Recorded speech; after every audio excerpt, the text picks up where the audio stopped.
Hey everyone, Wake Angel 2001 here. The camera may be a little weirdly offset, but that's going to make more sense in a second when I start to put up the pictures because we are reacting to the Sonic 3 second trailer. Now, I'm going to link to a proper view of the trailer below so you can see it in all of its glory, and then I'm going to take some select still frames from the trailer and put them here so I can respond to them. This is a combination of being able to get past like copyright stuff and also deal with the fact that I am really bad at editing. Yeah, two birds, one stone. So, yeah, like, this second trailer actually recontextualizes a lot of stuff from the first one. When I watched the first trailer, there were a lot of scenes in it that I thought would be taking place quite late in the movie. But now that I've seen it in the second trailer, it turns out that most of the stuff we saw seems to be from relatively early in the film. So, a lot of the action climax scene might actually still be secret. So, you know, there's something.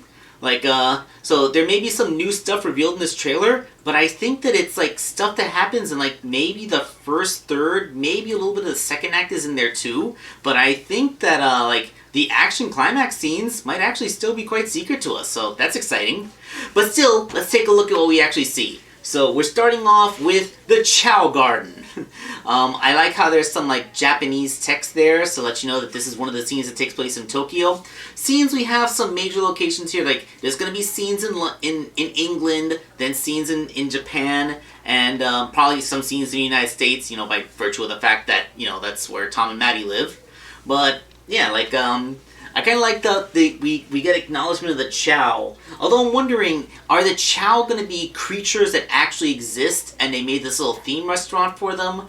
Or is this just like, they're saying in the movie universe, Chow are just these mascot things. Like they're big random cartoon mascots. Either way, it looks hilarious seeing these big hilarious mascot costumes next to actual cartoon animal people.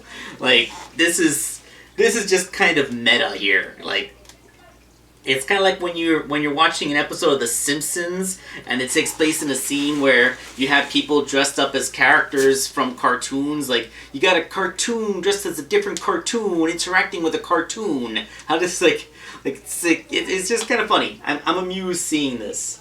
And I like how you can tell that these are mascot costumes because you can see, like, underneath the Chow's mouths, there's, like, a little hollow spot. That's where the actor's actual eyes are. And then, like, Are you Detective Pikachu? I love the reference. I mean, it follows with Knuckles being all, you do look like a Pokemon! Pika Pika! But, like... We have us a pointy-eared, yellowy-orange cartoon character from a video game. And, well, you know, like, Detective Pikachu was kind of the first really genuinely good and successful live-action video game adaptation, right? I mean, sure, you had some moderate success before, I think the Prince of Persia movie, and of course everyone's going to remember Mortal Kombat from the early 90s. But, like, in our modern age, the first really good, successful adaptation of a video game into a movie was Detective Pikachu. And, you know, not just because they had Ryan Reynolds in it, but, you know, just because it was, you know, it genuinely looked good, it genuinely had a decent story, you know, everything worked. So yeah, I kind of love the whole "Are you Detective Pikachu" thing. Like, although it makes me wonder, do Pokemon exist in this world? Like, is Pokemon just a very popular video game franchise that everyone plays, or like, have people actually seen Pokemon? Because you can never be sure with all this alien stuff. like I don't think they've done interdimensional travel yet. But it would be totally hilarious if we could somehow see the Sonic Gang interacting with Pokemon. Although, like, can you imagine, like, what are the alternate realities like where certain really famous video game franchises don't exist, but others do? Like, this is a world where apparently, like, if Sonic is a real, actual thing here, then that means that we don't have the Sonic the Hedgehog video game franchise, and yet the Pokemon video game franchise exists. Does the Mario franchise exist? Was there even a Sega in this universe? There had to have been a Sega, right? But what would Sega even be without Sonic? Okay, like, I have officially put too much thought into that. Let's move on. These are the missiles, and Now this whole scene is recontextualized, and I looked really close, and I just realized that guy that's sitting across from them, I thought he was supposed to be like the G1 commander. I just noticed he's pointedly facing away from the camera. We're looking at the back of his head. It's like specifically, if for this shot in the trailer, they have him covering his face so that we don't know who that is. Like, I'm pointing at my computer monitor when I should be pointing at the image floating next to me. We don't know who this is. We literally don't know. The trailer is actually keeping this guy's identity a secret. It could be the G1 commander. For all we know, it could be Wade. We don't know because he's hiding his face. He's pointedly hiding his face.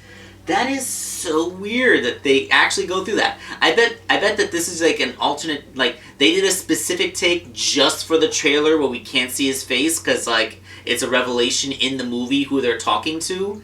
So I can guarantee you that either he has his head turned because he's like calling over for a waiter or something, or like they specifically shot this particular take for the trailer so he wouldn't know who he is. I mean, he is wearing a suit. It looks like he could be in military gear, but yeah, like it's just kind of weird how they're very specifically making sure that we can't see this guy's face. This scene looks very much out of the game. Like it's Shadow standing there, but doesn't that just look a lot like when after Sonic had just defeated the boss in City Escape, and then all of a sudden he finds himself surrounded by all of the police? Like this looks very similar to that. And I'm guessing in context of the first trailer, this probably takes place right before that. Actually, Sonic, I would like to fight him. Crack punch. Like yeah, this is Shadow about to screw some crap up. You know, I'm being family friendly here. But yeah, like this is like one of those moments before disaster shots. Like in seconds, we're going to see all kinds of crap go down here, and then this is going to be go to that fiery explosion. Yes, go to the fiery explosion. And now we get Gerald. This is him wearing the prison scrubs from like after he was arrested by G-Wen. Now, I'm wondering even if he wasn't executed by firing squad like he was in the video game, did this really take place 50 years ago? I'm wondering, because like how old would Professor Gerald be? He's already an old man with a white mustache, like, and then that's 50 years later. Like, is this guy really like close to 100 years old? More than 100 years old even? It could be that, like, remember, this is movie continuity. It's not 100% a game adaptation. So, and anyway, they might be wanting to keep Robotnik a little bit sympathetic, so they probably want to push, like, the really, really evil stuff onto a guy that's only going to be in this movie, so that, you know, Dr. Eggman seems less evil by comparison, and we're willing to root for him, as it were, in later movies. Like, because, you know, like, there's some things that you can't take back, but Dr. Eggman hasn't really done anything that he can't take back in the games. Well, I guess you could argue the destruction of Station Square, but, you know, we don't know. Anyway, in this context, I'm guessing that they're like, if you think about it, if Professor Gerald hadn't been killed by the firing squad, he'd gone insane. He'd gone so insane with grief over the loss of his granddaughter that he just wanted the world to burn. Like, had he not been executed, he likely would have just spiraled into madness, escaped from prison, and then, like, I don't know, like, he would have done something horrible, but he would have had no mind to conquer the world or change it in any way. He would have just wanted to destroy it. So, like, think, like, Dr. Eggman wants to conquer the world so he can set up his Eggman Empire. Professor Gerald, in that situation, he just wants to see the world burn. He's a genocide man. So, like, we could be seeing that. We could be seeing in this movie the what if Gerald hadn't been executed storyline going on. And also, like, yeah, that's a sketch of the Eclipse cannon. It's like, it doesn't look like his face in this continuity, but you know, like there's just some elements that between game and movie, like you can't really do too much. Got a real good view of him. Like the white lab coat. He's chubby. I mean, this way, like Jim Carrey doesn't have to change fat suits. He just has to change clothes. But yeah, like the old man makeup looks really good. Like like Jim Carrey's playing both Professor Gerald Robotnik and Dr. Robotnik. So like I don't know. I think that this looks pretty good. And now this is the scene, like, in the first trailer, we saw these three guys tied to a pole with what looked like a big black hole, and some people were speculating, like, this was the entrance of the bio-lizard, or, like, this is a scene from the big climactic scene of the movie. But now in this trailer, it looks like this scene takes place relatively early. Like, the way that this trailer is presented, like, we got, like, we had, like, the scene where they get messed up by Shadow, they call Eggman to support them, and then like later on he gets betrayed. But it looks like Gerald Robotnik, like for this side by side shot, like look at Robotnik. He's still wearing the tattered movie 2 suit. So like this isn't. Oh, also, yeah, I like to see that there's buttons there. Like that's the front of That's the front of Agent Stone's shirt, like, sewn on to, like, his regular shirt to give him the extra space. So, like, you can actually see where it says. But yeah, like, this is his tattered suit from the second movie, so he hasn't had his costume change yet. This is telling me that this scene is actually really early in the movie still. And that what we thought was the Biologist's entrance was just this thing. Apparently there's black hole grenades. Again, remember, Gerald was recruited by GUN to do military research, so of course he probably developed some weapons. He didn't want them to be developing weapons, but he did, and this is probably one of them. And like it's like Shadow drops it and it goes off.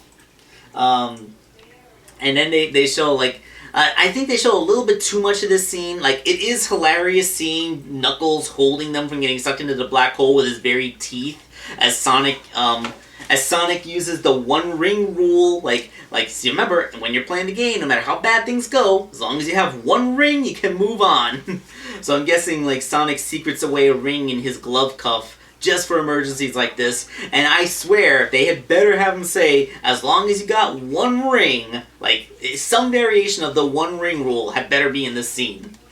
And then, we're showing, like, them escaping from this scene. This is where Tom and Maddie get introduced. And I love the Donut Lord sweater. It's hilarious. But look at Maddie. All or muffin. Yeah, I mean, yeah, the all or nothing, all or muffin pun. That's funny and all. But come on. She should be wearing a pretzel shirt. Remember, Sonic called her the pretzel lady because she could contort her body when she was doing her yoga.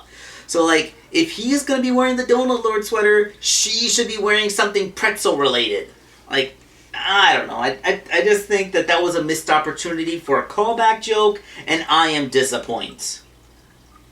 Okay, now this is, like, a whole lot of stuff because I just want to see, like, everyone in GUN. Like, all the human characters introduced in this movie that are not evil, now they're recruited into GUN. We got the sister-in-law, we got the fiancé from the second movie, we got Tom and Maddie, everyone's in GUN now. Like, it's good to see that they're making use of the human cast without just kind of shoving them away to a wedding scene to have an excuse not to have them anymore. And you know what?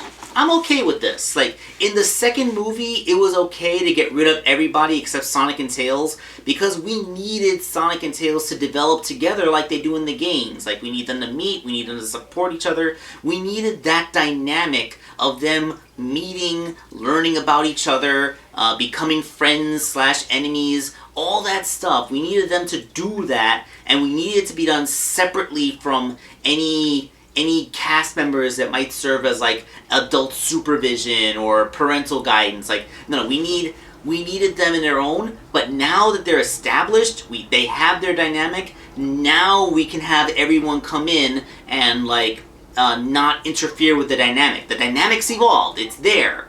Now these can truly be extra cast members. And well, you know, like this second trailer doesn't have the Sonic jetpack scene anymore, so we're not, like, we're gonna see how this develops, but, like, it's good to see that the cast actually has a thing. And then, this scene from all the heroes running towards the screen, I just decided to save the picture with Tails with the jetpack. I love the fact that he has a jetpack. It's as simple as that. I love seeing Tails' tech. Tails' tech is awesome. And, now, I have been seeing a lot of conspiracy theories about how they've been erasing characters from the trailers so as to not spoil their reveal in the movie itself. And people have been pointing at suspicious gaps here.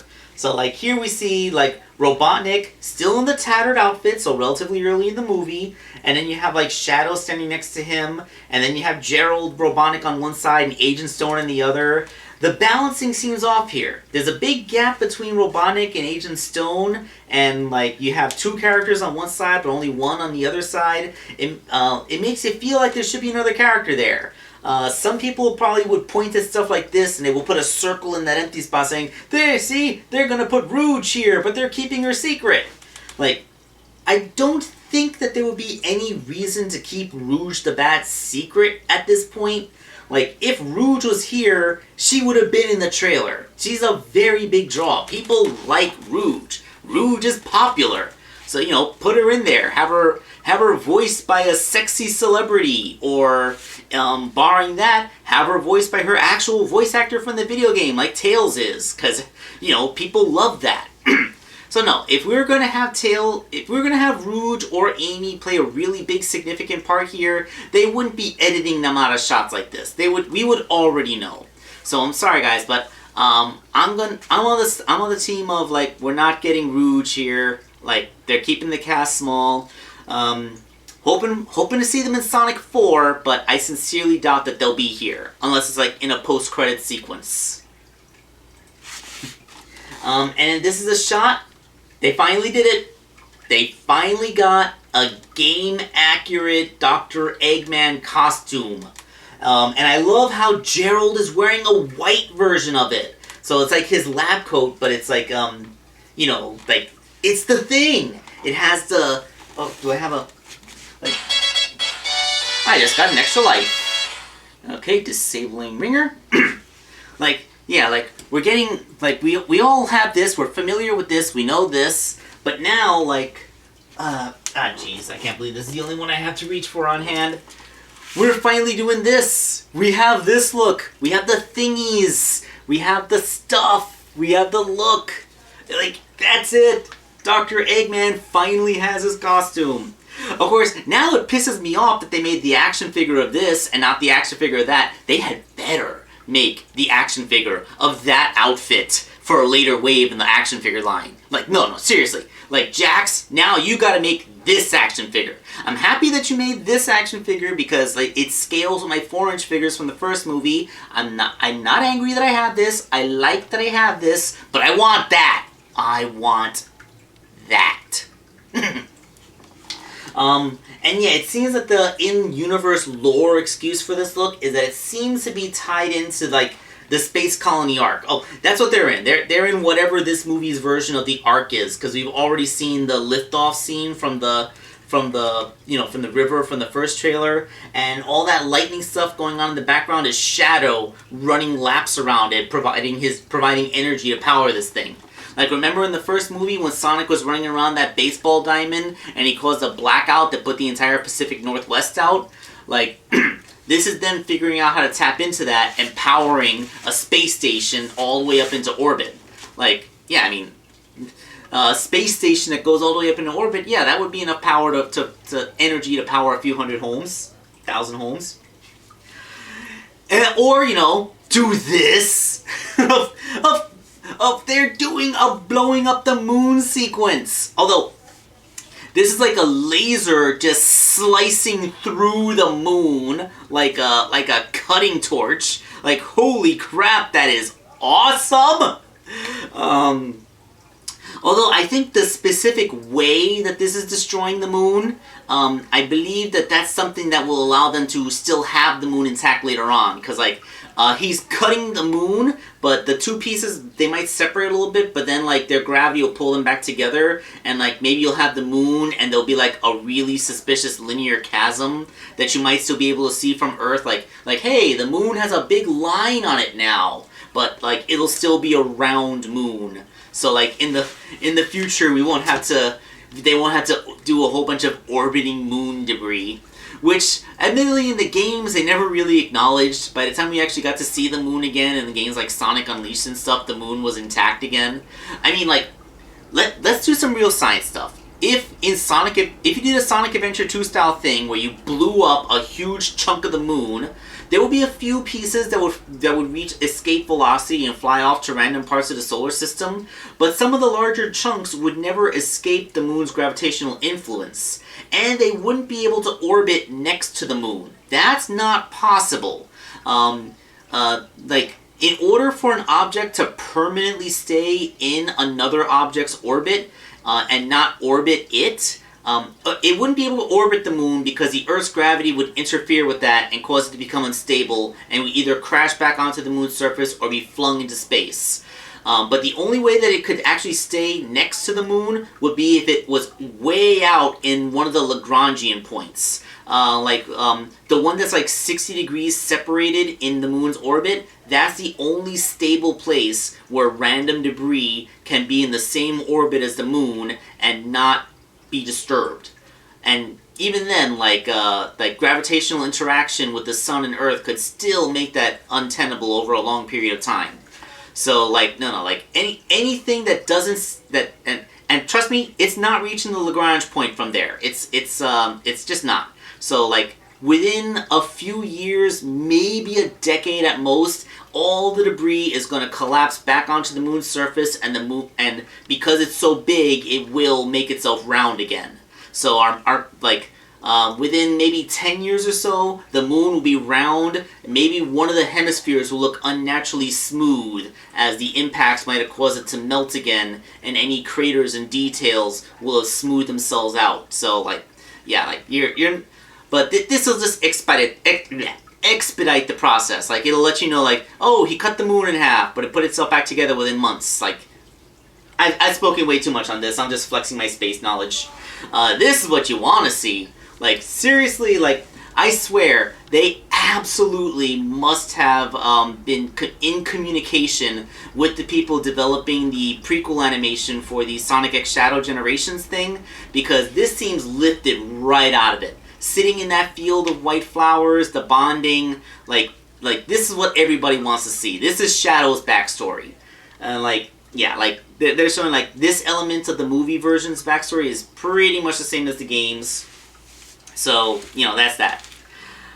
And then this has been hitting the internet by storm. He got a gun! Shadow has a gun again. Everyone who says that it was really cringy that Shadow used weapons in his solo game, well, cringe away, because these guys are acknowledging that part of the history. And I'm happy. I really hate it when people are ashamed of iconic parts of history. So yes, Shadow will use a gun. I mean, he's it's not like a gun. It's very sciencey. It looks like a certain scientific rail gun kind of thing going on there. Like, that's a weird barrel. I bet this thing shoots weird energy instead of bullets. But hey, it's Shadow wielding a gun. And now here's a Space Colony arc in its laser mode. This is the Eclipse Cannon. That's really cool. It doesn't look like anything I've seen before. Like, it doesn't look like the Death Star. It doesn't look like the video game version. But it does look pretty badass. Actually, it kind of looks a little bit like the Terraformer from Man of Steel. But, its purpose is completely different. It's a giant laser that blows everything up. So, yeah. Giant space laser. That's the thing that we're going to have. So, yeah, at this point, we've already seen the laser cut the moon in half, but they're just showing us what it looks like so we can be like, ooh, ah. And maybe buy the playset, because they're probably going to make a playset of this. And finally, this little thing right at the end of the trailer. I'm guessing, they probably filmed this little scene as a joke because the movie's coming out, right before Christmas. I'm wondering, is this just going to be a quick little cutaway gag, like something that happens in the imagination? I can't imagine that they're going to have like a grown-up Robotnik freak out and tackle Glomp's Santa Claus like that. Like, this has to have just been a joke shot for the trailer because of the release date, right? Like, how is this going to take place in the movie? It makes no sense. It's hilarious, but it doesn't make any sense. And is that Jim Carrey just as Santa Claus? Like, it's a little bit hard to tell because there's so much more movie makeup on there for the eyebrows and the big beard. But yeah, I feel like that's Jim Carrey just as Santa Claus. So, like, I guess technically that means Jim is playing 3 roles for this movie. God, Jim, love you so much. I am so happy that you're breaking all your rules. Like you're in the 2nd sequel of a movie. Like, that's something you always hated to do. You pulled yourself out of retirement for this, which, wow. But, like, you know what, Jim? I love you, man. Like, Jim Carrey, you're awesome. We love you. Like, thank you so much for doing this. And hopefully, like, even if they stop making live action movies, at this point, I would like to actually have you be the voice actor for Dr. Robotnik, because you actually do a pretty good job. Okay, so that is everything there is that I wanted to say about the trailer. What do you guys think? Is there anything you want to mention in the comments below? Let's make this an active discussion.